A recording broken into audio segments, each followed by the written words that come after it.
رسول محتشم شفیع امم صلی اللہ علیہ وسلم کی بارگاہ میں انتہائی ادب و احترام کے ساتھ درود پاک کا ذکر کریں اور پڑھیں اللہم صلی اللہ علیہ وسلم نحن عباد محمد صلی اللہ علیہ وسلم۔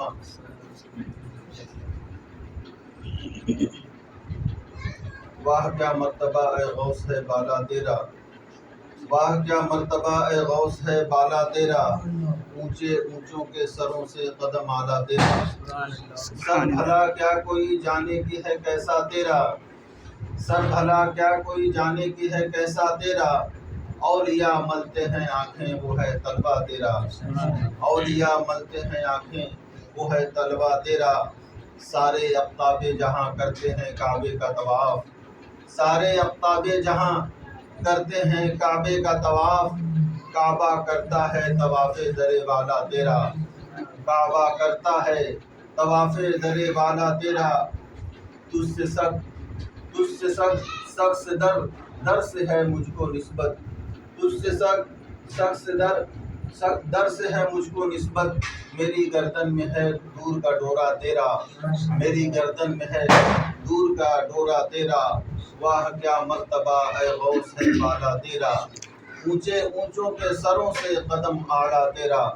عزیزان ملت اسلامیہ، آج کی یہ مبارک و مسعود محفل عالی جناب اختر علی خان صاحب کی طرف سے حضور غوث سمدانی محبوب سبحانی شہباز لامکانی سیدنا شیخ عبد القادر جیلانی بغدادی رضی اللہ عنہ کی بارگاہ میں خراج عقیدت پیش کرنے کے لیے رچائی اور بسائی گئی ہے۔ عزیزان ملت اسلامیہ، اللہ والوں کا ساتھ کتنا ضروری ہوتا ہے،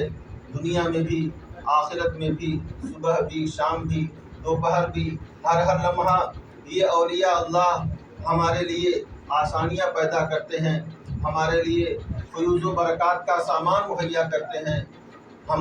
جن تمام اولیاء سے محبت کرتے ہیں انہی میں ایک ہم سب کے مرکز عقیدت حضور غوث پاک رضی اللہ عنہ ہے۔ اس مہینے کے اندر تمام سنی صحیح العقیدہ مسلمان، تمام خوش عقیدہ مسلمان حضور غوث پاک رضی اللہ عنہ کی بارگاہ میں خراج عقیدت پیش کرتے ہیں۔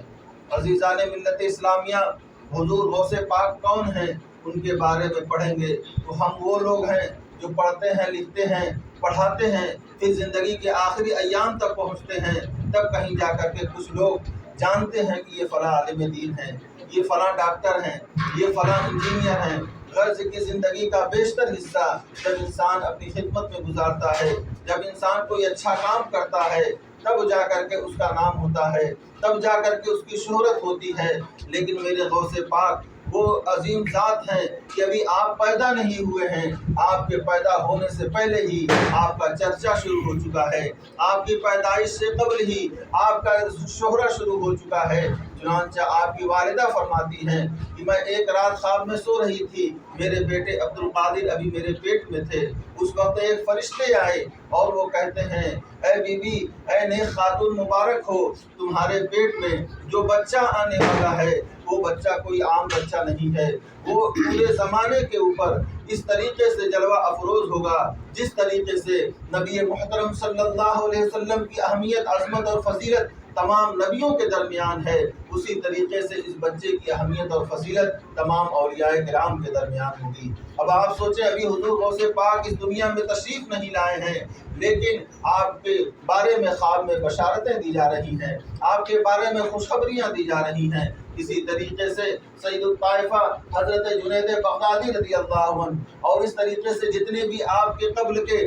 اولیاء کرام ہیں وہ بھی اپنی محفلوں میں آپ کی آمد کا تذکرہ کر رہے ہیں۔ آپ فرماتے ہیں کہ اس سرزمین پر ایک ایسا بچہ پیدا ہوگا جو اپنے نور سے، اپنی ولایت سے پوری دنیا کو بھر دے گا، اپنے فیوز و برکات سے سارے عالم کو جگمگا دے گا۔ عزیزان ملت اسلامیہ، ابھی کچھ ہی عرصہ گزرتا ہے حضور غوث پاک رضی اللہ عنہ اس جہان گیتی میں تشریف لاتے ہیں۔ اسی طریقے سے دیگر اولیاء کرام جو آپ سے پہلے وہاں اس دنیا میں موجود تھے، آپ کی آمد کا تذکرہ کر رہے ہیں۔ تو ہم غریب مسلمان جن کے پلے نہ تو عمل ہے، جن کے پلے نہ تو نمازیں ہیں، جن کے پلے نہ تو اعمال صالحہ ہیں، ہم اس امید پر